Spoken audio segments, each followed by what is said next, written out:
friends, my name is Joey Balistreri. Welcome to my work table. Today I have been shopping in my own supplies. I just wanted to design something I've never done before and use up some things that I have. So I went into my own stash and found these little sort of rice-shaped crystals that are faceted. I picked these up at a bead shop here in my home city, and then I had these beautiful little Czech glass drucks in this classic Czech glass gold.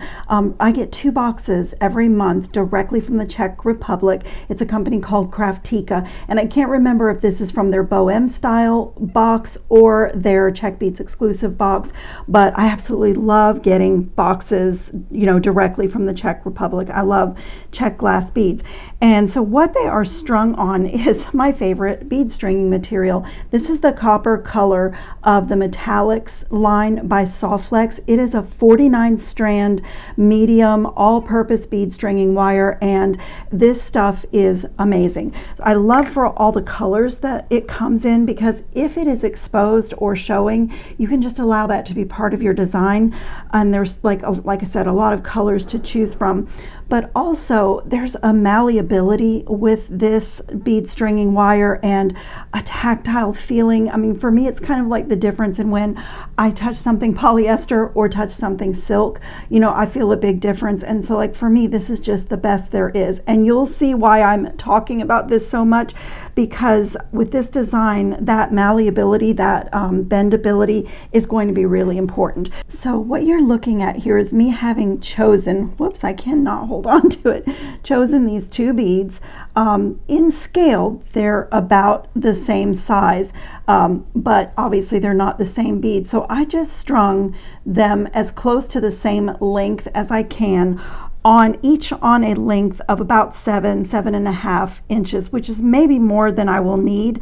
My bracelet length is 6 3/4 to 7 inches. So I know that seems like a lot, but when you see what I'm going to do, you will understand why. And so before we jump into putting this together, I also have these beautiful crystals that have an extremely large hole. Also picked those up at that same bead shop, and they just matched in color. Let me pull this up to the camera. They just matched in color so beautifully. I didn't necessarily need these gigantic holes for this project, so I'm going to remedy that by filling that space with this little Tibetan spacer. I also have these which fit beautifully over these holes. I'm going to play with how, when I start stringing, how I'm going to work out that design. But what those are is a wonderful little assortment of Tibetan spacers.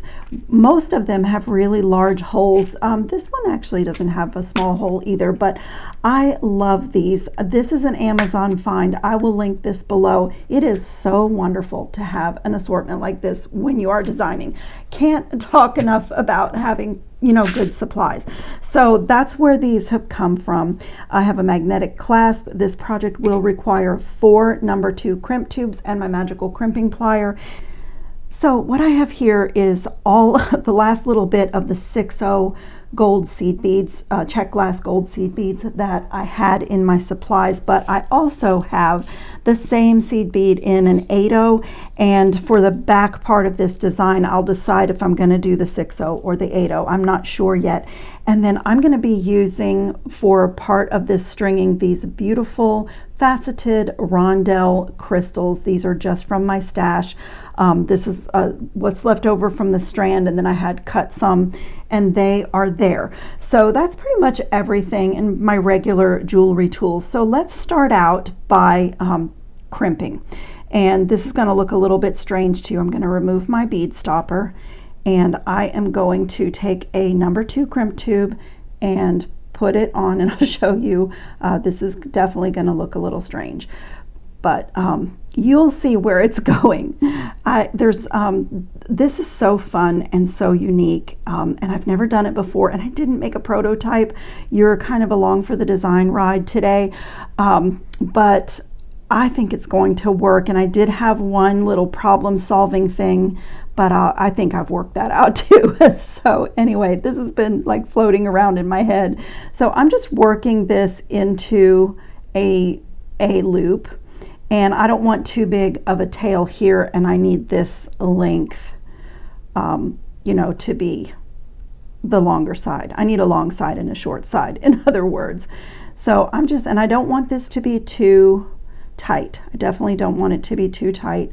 So I'm just going to like form that into a little loop, making sure that I don't have these crystals jammed up next to each other. So it looks like that, and I'm going to take my magical crimping plier. You could do a fold over crimp here, but this is my favorite way to crimp, and I'm just going to fit that tube right in the center of the single divot and close it all the way. When I take it away, I've pinched all 4 corners, turn that tube into like a little square with pinched corners, and then I'm going to go in the opposite direction, make sure it's in the middle of that divot, and close it again. And now I'm just going to maintain the position in the tool and open and close and rotate. And so I can feel already that it's basically not doing anything, and when I take this away, that little plier has turned that into a tiny little gold bead. I love that. I always say a non-jewelry maker would look at this and have no idea how this is held together, because that looks like a bead, not like it's doing anything. So I don't need to trim this all the way, but I'm going to take some of that off, and I'm going to do the same thing on this side. Same exact thing.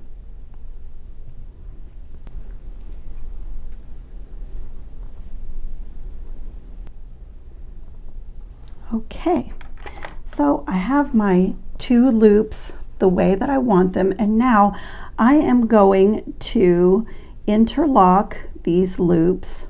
Let's see, let me get this tail in this side and this one through this side, and I am going to lock these together, and that is going to be the focal of my bracelet. Now there's nothing, even after I string this and put my clasp on the back of the bracelet, there's not going to be really anything that is holding this in place. Every time you unclasp the bracelet, these would come loose. So what I have decided to do is use some glue. I'm going to just like set these up like this and decide which way. Actually, I think I like that way best. And I'm going to string my bracelet length, and when I get it all positioned, put my clasp on, I'm going to set up this little knot just the way that I like it. I thought about a jump ring here. I thought about doing a little wire wrapping. Let's see, maybe it's better this way. Let me play with this for 1 second. And so now from here, I'm just going to, like, I know it's not going to stay in place, but I'm going to just string one side and also decide about my spacing on my crystals. So I'm going to put this little bead right there, and then one of these large crystals, and then I think I'm going to try one of these and then another one of these and see how that fits together. Let's see if we like it. Yeah, that's really pretty. Could also try it. I am just going to play for a second with my pattern here.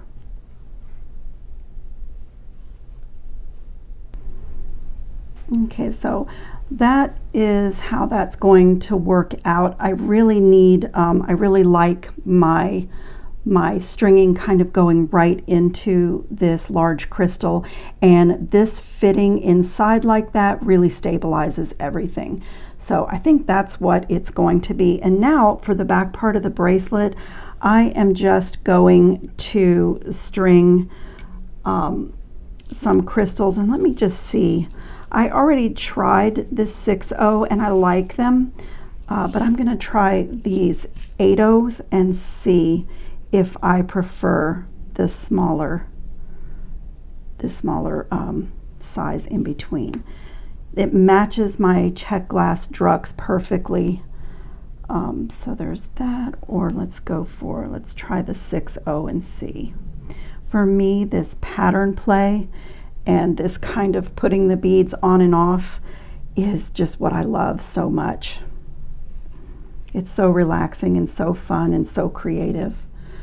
Okay, so I like the larger one better, and I think it's because of the scale of this transition bead. So I am going to use those 6 O's and hope I have enough, because that is literally all that I had left in my tube. So I'll set these aside. And from here, this is just a matter of stringing to the desired length.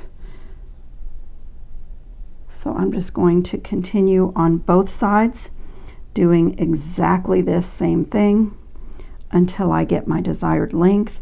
And then it's another simple crimp and adding some jump rings and the lobster claw. So it'll just be a second for you. I'm going to finish stringing this, and I put my clamps away, but I do need to clamp this off so I can work on this side a little bit. I'm going to repeat the same thing here.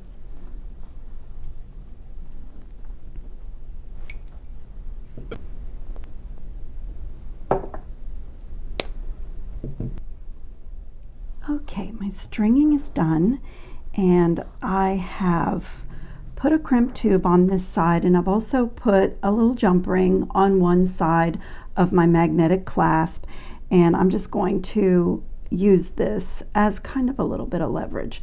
So I'm just going to feed that down and make a loop and go back through my crimp tube, and I'm pretty sure that my crystal beads will accommodate this little cut end going back through, and I know my 6/0 seed beads will. So I always love that if I am able to feed my wire down through a few beads. It's just kind of nice to trim away from where your clasp is and where you've crimped. It really makes it less noticeable. So it's not always possible. Some beads, the hole just won't let you go back down through it, but this one does, and I love that. So this bracelet's going to be a little bit different in that, you know, it's such a short little section of the bracelet, and I do need this to be tight so that this bead stays inside this large hole crystal and pushes everything toward my interlocking section. So I do kind of need this to be a little bit rigid, where normally I like it a little bit more fluidity. But you can see what I was saying about how wonderful the soft flex wire is for a project like this, because that malleability that just, you know, makes everything like sit just right. What a gorgeous statement bracelet. I really like the way this is turning out. So I'm going to do the same thing that we did before and just crimp this, fitting that. Let me turn so I can show you. I'm going to fit that crimp tube inside in the middle of the well, close my plier down, and then fit it in the opposite direction. I love magnetic clasps once you get your pliers out of the way of them, because as long as the plier is there, it just wants to grab it.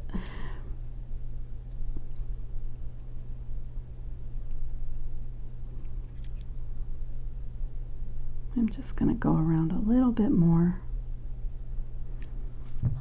and come here and trim my excess wire.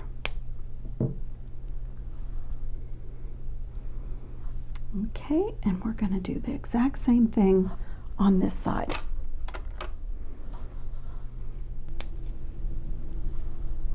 Okay, this is basically done. Now, as I said, I mean, this would probably stay together, but there's really nothing stopping these two pieces. I'll show you. There's really nothing stopping them from coming apart. So in essence, you made two funky little things, really. And as I was making this, I was thinking, if you wanted to do this exact pattern with several different beads, you could have an interchangeable bracelet, and then, you know, you would be able to disconnect and reconnect them, is what I meant to say. Let me put this in here like this. You know, you'd be able to do that if you wanted to do a little section of that. It's kind of cool, but I hadn't intended on doing that, and I was thinking about doing like some jump rings or some kind of creative. wire working, and I mean, honestly, as long as it's on, it will just stay together. So I may wear it a little bit, but what I had thought that I would do is put some E6000. I thought that I would get my interlocking section just where I wanted it and put a little dot of E6000 just where the beads touch and keep it together that way. But I may just wear it like this for a while and see how I feel about it. So this beautiful little interlocking bracelet project is done. I think it is so fun and so stunning. I love these oranges and golds for the autumn, but they're really pretty classic and could really go into any season. So don't ever forget to check the description box if you're watching one of my videos and you like the project, because like my Czech Republic boxes that I get, I can put a link in the description box. Any of my findings that I know where I got it, I'll put a link for that in the description box. And I always link my favorite tools, and I love my Permalac coating, which I always do that when I'm finished with a video. I'll go with a brush and just brush any of the little fashion jewelry findings so they stay shiny. And if you sell your work, that is a great selling point. You can put it in your listing that all of your metals have an anti-tarnish coating, and it really is a great selling feature for your jewelry. So I'll put a link for that in the description box, and I thank you all so much for watching. I'll put some pictures up at the end, and I hope everyone is safe and well and having fun on your beading mats. Ciao, creative friends.